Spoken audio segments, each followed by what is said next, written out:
80 शब्द प्रति मिनट शुरू। चैन्नम पारा बनाम केरल राज्य के वाद में अभियुक्त गण विभिन्न प्रकार के घातक हथियारों से लैस थे। उन सभी ने घर के दरवाजे और खिड़कियां तोड़कर गृह अतिचार किया था, परंतु गृह में निवास कर रहे व्यक्ति पर किस अभियुक्त ने हमला किया यह पता नहीं चल सका। तथापि अपराध की परिस्थिति को देखते हुए न्यायालय ने सभी अभियुक्तों को सामान्य उद्देश्य की पूर्ति में सहभागी होने के अपराध में धारा 149 के अंतर्गत दोषी ठहराया। चेंज सहदेव एवं अन्य बनाम उत्तर प्रदेश राज्य के वाद में अभियुक्तों ने विधि विरुद्ध जमाव द्वारा अपनी कारों तथा मोटरसाइकिलों पर हथियारों से लैस होकर योजनाबद्ध तरीके से उस बस को रोका जिसमें मृतक गण यात्रा कर रहे थे।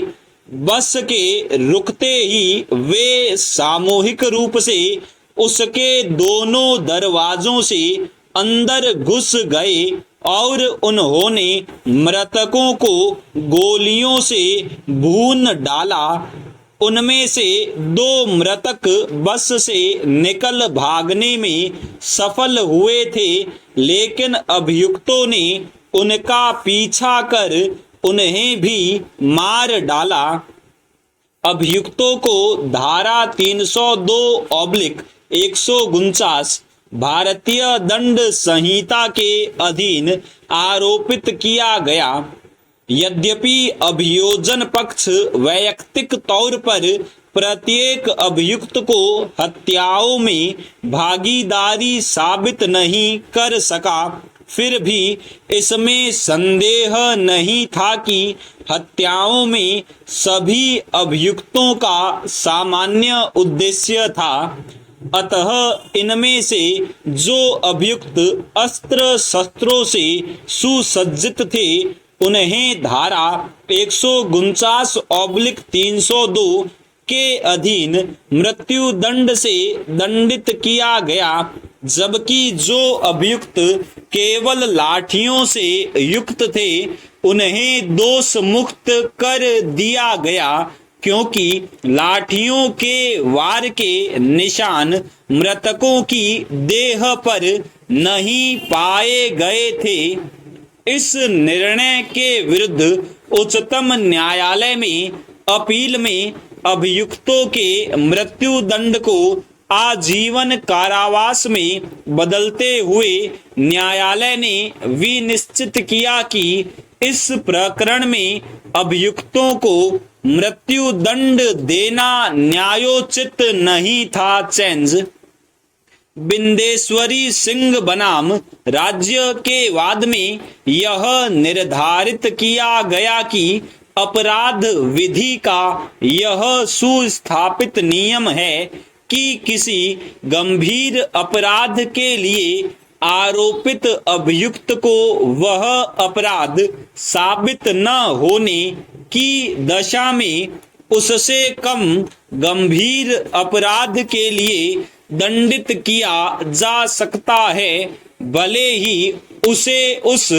अपराध के लिए आरोपित न किया गया हो।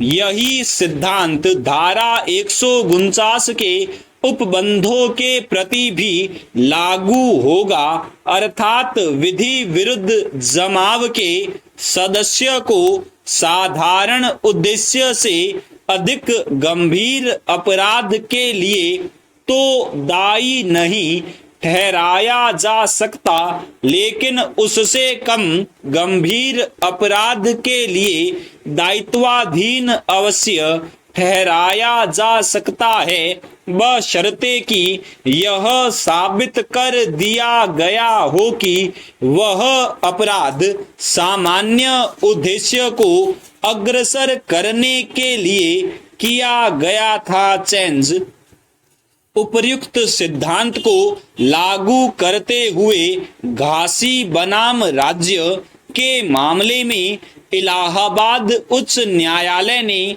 निर्णय दिया कि जहां अभियुक्त गण लाठियां लिए हुए थे लेकिन मृतक को पहुंचाई गई चोटें साधारण थीं और केवल एक चोट मृतक के सिर पर पड़ने के कारण उसकी मृत्यु हुई हो तो मृतक पर लगी सभी चोटों को ध्यान में रखते हुए यह कहा जा सकता था कि विधि विरुद्ध जमाव के सदस्यों का सामान्य उद्देश्य मृतक की हत्या करना न होकर उसकी पिटाई करना मात्र था। परंतु फिर भी जब अभियुक्त गण लाठियां लेकर घटना स्थल पर गए थे तो उस बात की कल्पना तो होनी चाहिए थी कि मृतक की पिटाई करते समय उसे गंभीर चोट भी पहुंच सकती है। अतः उन्हें सभी को धारा 149 के साथ पठित धारा 325 के अंतर्गत दोषी ठहराया गया। स्टॉप।